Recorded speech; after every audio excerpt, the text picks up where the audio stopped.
Hi, I'm Diane Conklin. Let's talk to you today about a direct mail.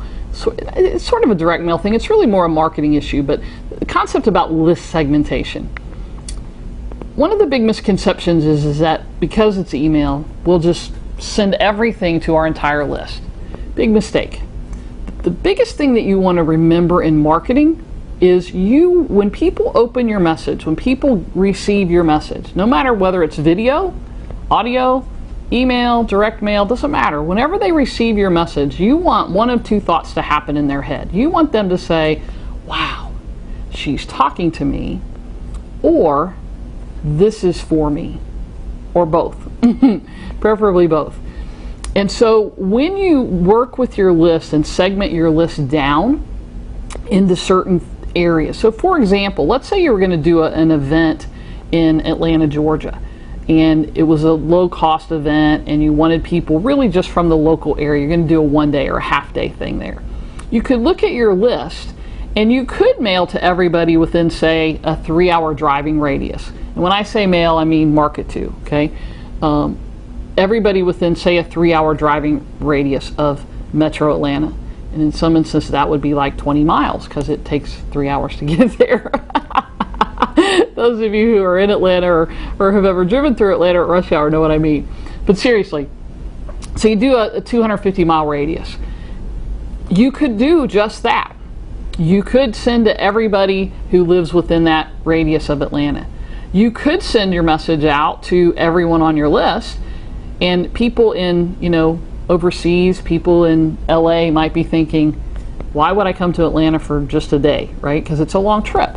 Now, it might happen, but my point is, if you can segment your list down to the point that not only just the people within that 3-hour driving radius of Atlanta, but think about this. We know that people who have bought from you in the last 12 to 18 months and people who have been to a live event with you already are more apt to come to another event.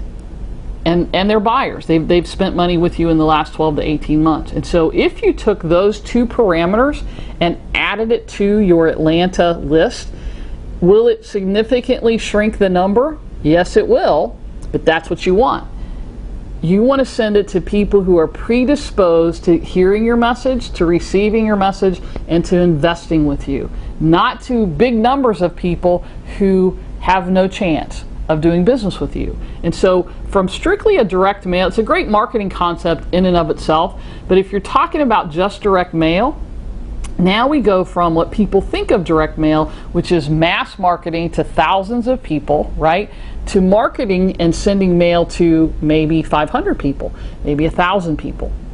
Now, when you integrate the rest of your marketing with it, with social media, with your email messages, with follow-up phone calls, that even strengthens that marketing message even more. So think really seriously when you go out and do your marketing about how can I segment my list? How can I look at this list in a way that I have people, when they get this message, say, wow, Diane's talking to me.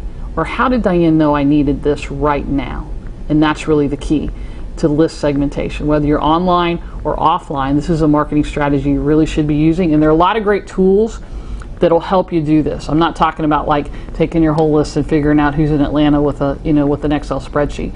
Look for some great tools. There are a lot of them out there. And if you want some more information on list segmentation, specifically related to direct mail, there's some great information in a free CD that we have that you can get at www.directmailbuildingblocks.com.